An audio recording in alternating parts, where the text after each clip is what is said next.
There it is.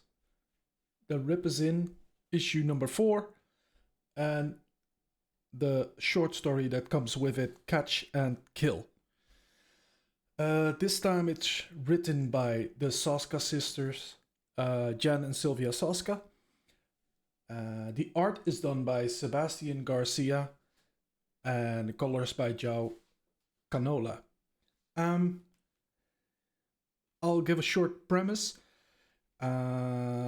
This is, well, let me show you first.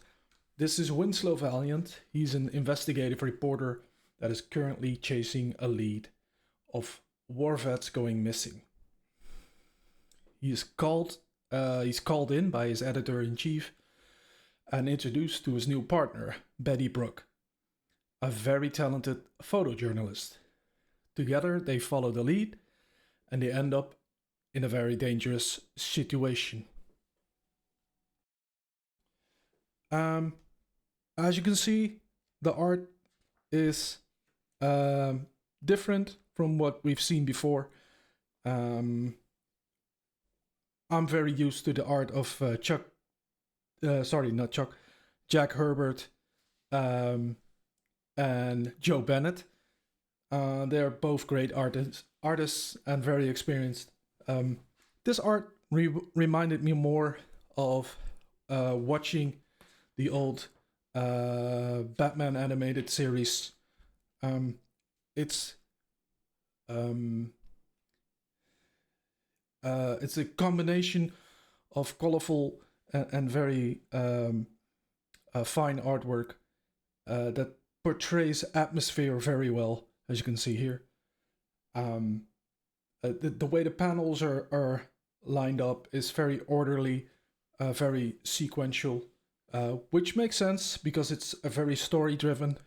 There's not a lot of action in here, just a bit, which makes sense in an let's say a mystery story. I like the use of perspectives here. The mood is very well set, and the characters are very energetic, even though their facial expressions aren't as detailed as that of, for example, Jack Herbert. This is a very easy and good read. And I think the art supports the story very well. As for the story itself, it's fairly contained. When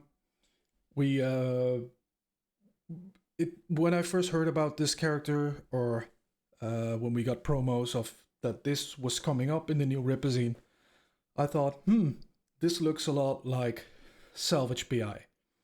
And even now, I think they're fairly similar.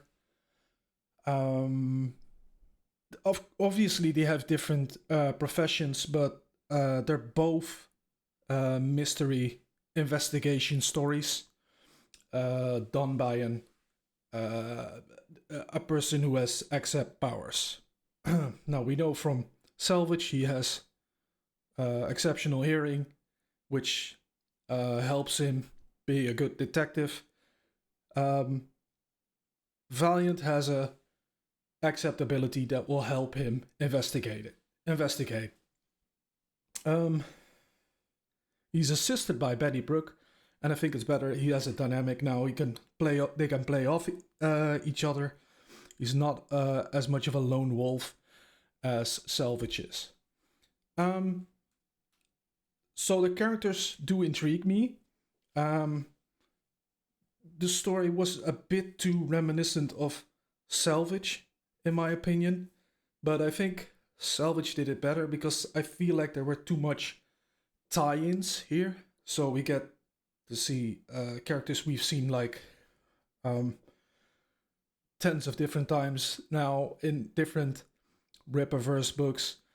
Michael and Lillian show up again, and I think they're everywhere. But in reality, they haven't really made a name for themselves yet towards the reader. So they probably did some really bad stuff. But I think we have to wait for the standalone comics to really get a grasp of these what these characters are capable of. As for now, they just seem to be everywhere. Um, there's also another character, a big name that we get a mention to. So there's a lot of tie-in, which I could have done without, to be honest. I thought this could have been a nice contained story with maybe a new or a one-off villain. But it is what it is. I did enjoy it, obviously because it was a really easy read. I read it in one go. It wasn't too much pages, of course, but it was fairly easy. I had no troubles with dialogue or even the art.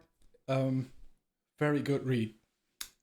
So I do love when they drop like little tidbits here and there of the lore.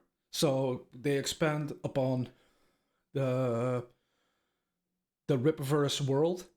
For example, they introduced us to the Wastelands or the Dead Zone, which I believe is a uninhabitable zone somewhere north of Texas. And that's all we know. But that's enough for me to start asking questions and wanting to read more about everything, basically, about other comics, to learn more about the world. Um,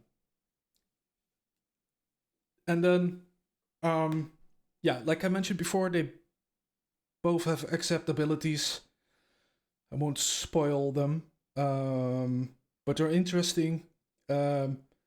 It's a good story. That's a good little mystery, and a good little reveal at the end. Enough to give you, um, enough to have you wanting more. In my opinion, I do like Salvage better if we're talking about story. Um, but I have to give the edge here when it comes to art. I can definitely see myself reading more of this, um, because I especially like the all the locations they went through. There's crime scenes. There's the newsroom where they work, and it's all very atmospheric. Overall, a good Ripazine edition. I'm intrigued. I want to see more, but maybe with less big name tie-ins. Okay, next up is Saints and Sinners.